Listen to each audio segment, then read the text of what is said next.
What's up, guys? It's your boy DS, and today I'm going to be talking to you guys about how to beat the first boss in the Wo Long demo. Now, if you guys don't want to get spoiled on the boss or anything, now's your time to leave. Go play the demo, you can play the boss or whatever, and then if you guys need to come back here, you can.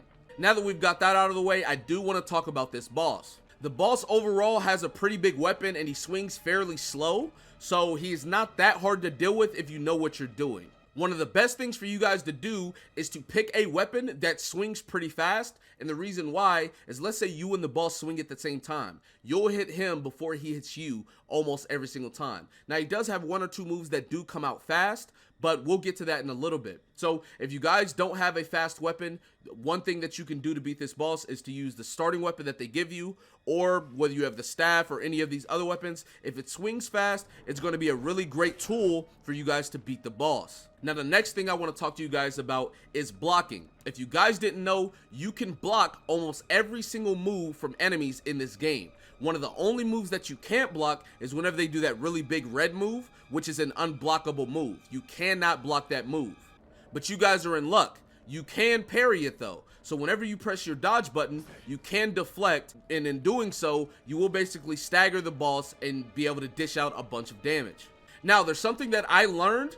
You can actually parry or deflect out of block. So let's say that, you know, the boss is swinging at you, he's doing a whole bunch of moves. You can block this move and then go into a parry next. Now, keep in mind, whenever you block, your spirit gauge does rise up, and if it gets full, you guys will not be able to block, you will get staggered. So the best thing for you to do is, if the enemy is swinging his weapon at you, you guys can block the first one and get ready to deflect the second one and then go into some damage. And then anytime he does an unblockable, you guys can just deflect it and then go about your business as well. Now, one thing I need to tell you guys is, do not use the dodge. The dodge is not your friend. Number one, it doesn't give you any iframes, and on top of that, I don't know how many times I used the dodge and still got hit. It's just not a reliable source. They're basically wanting you guys to deflect attacks as much as possible so that you guys don't take damage. So I know it sucks that it has to be this way, but the best thing for you to do to get better and to beat this boss is to learn his moves and learn whenever you need to deflect and when you guys need to block. Dodging is not going to be a good option. Once I got the hang of deflecting his attacks, it honestly became so much easier because I knew everything the boss was going to throw at me and I acted accordingly. One thing you guys want to do whenever you're fighting this boss is, instead of just pressing your attack button as fast as possible, you want to slow down your attacks so that anytime you need to parry an unblockable move, you can. All you got to do is slow down your moves a little bit, and then that way you can go into your deflect whenever you need to. Doing it, you know, non-stop as fast as possible is going to make you not able to deflect as soon as you can, so a lot of the times he does the unblockable attack, you will get hit. Now that we're done talking about all that, I do want to get into two spells that are literally going to make your life so much easier. If you guys didn't check out my last video where I go over the early game build, you guys should check that out. But going over some of the spells so you guys know exactly what to use.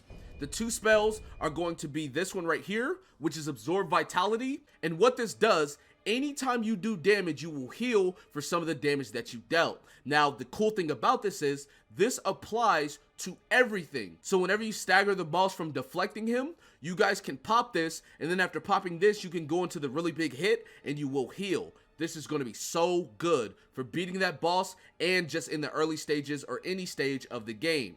Now, keep in mind, you do have to have your Wood Virtue to level 3 to use this spell. On top of that, you do have to unlock this first spell as well to get the second one. The next spell I want to talk about is in the Earth spells, and that is this one right here, Enhanced Defense. For a certain period of time, you receive less damage from enemies and will not flinch except from some powerful attacks. This will allow you to not only take less damage, meaning that you don't have to heal as much, or whenever you do have to heal, you could just use Absorb Vitality, which leaves your health pots up. Second, you won't flinch from most of his attacks. One of the only attacks that will make you flinch is going to be the unblockable ones. And what that does is, let's say the boss swings at you and you swing after him. Even if he hits you, you'll take less damage, and then you'll be able to still pull off your attack, which means that you'll be able to stagger him and get off your damage.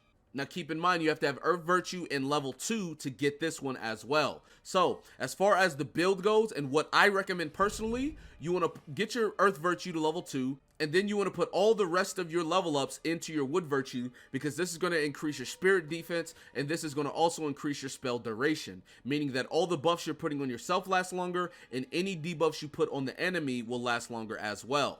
The best time for you to use these spells is right after you stun the boss. You can use your healing spell and then go into the really big hit, and then right after the really big hit, you want to use your Earth spell so you can put on your defense. This is going to allow you to reset both of your buffs often while allowing the boss no time to do anything else. All of these things together are the reasons why I was able to overcome and beat this boss, and this is going to be a very key thing in you beating all the other bosses in the game down the line as well. Now, as far as utilizing all of these things, you want to make sure that you perfect these things in the first phase, because if you guys don't do this in the first phase, once you get to the second phase, you're going to get destroyed. But the thing about that is, let's say you do perfect this in the first phase. Once you get to the second phase, the boss is going to be so much easier. One of the cool things about the second phase of the boss is whenever you parry his unblockable attacks, you'll actually break his arm. And in doing so, you will stagger him really heavily. If you max out his spirit gauge, you will actually stun him and be able to do the really big hit. Well, those really big hits do a lot of damage to that boss. And that is going to be one of the biggest keys for you guys to beat that boss in the end. Now, I know what some of you guys are thinking. DS, if you beat this boss, why are you at the stage right here where, you haven't fought the boss yet? The only reason that I'm here right now is because I actually beat the boss and everything on PC, and I was trying to record it on PC, but I was having some audio issues where there were like interference, so I went ahead and downloaded this on PlayStation so there was no interference problems and I could record and make this video for you guys. But anyway, that is going to be it for this video. Be sure to give it a like, subscribe to the channel if you're new, comment down below, tell me what you guys think in the comment section below. That being said, I will see you guys next time. Peace.